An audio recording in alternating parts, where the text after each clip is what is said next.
নমস্কাৰ বন্ধুসকল, আপোনালোকলৈ আজি মই আগবঢ়াইছোঁ পিয়ালি পালেঙৰ এটা ৰেচিপি। চাবচোন ইমান সোৱাদ লাগে খাবলৈ পনীৰ সৈতে। প্ৰথমে মই পিয়ালি পালেংখিনি অকণমান বইল কৰি ল'লোঁ।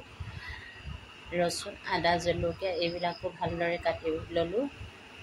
পিয়ালি পালেংখিনি এটা মিক্সাৰ জাৰত মই পিচি লৈছোঁ। তাতে জলকীয়া আৰু ৰচুনো মই লগতে দি দিছিলোঁ।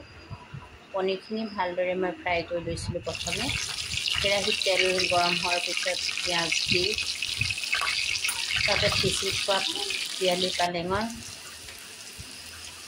ৰসখিনি মই দি দিছোঁ। এইখিনি ভালদৰে উতল আহিবলৈ দিছোঁ। আপোনালোকে এনেদৰে বনাই খাবচোন, বৰ সোৱাদ লাগে পিয়ালি পালেং।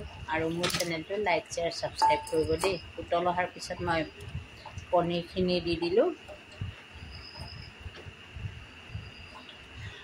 অলপ সময় সিজিবলৈ দিছোঁ। তাতে অকণমান ঘিউ দি দিছোঁ। বৰ সোৱাদ লাগে খাবলৈ। এয়া ৰেডি হৈ গৈছে মোৰ আজি পিয়ালি পালেঙৰ আৰু পনীৰ সৈতে এটা ৰেচিপি। ধন্যবাদ চোৱাৰ বাবে।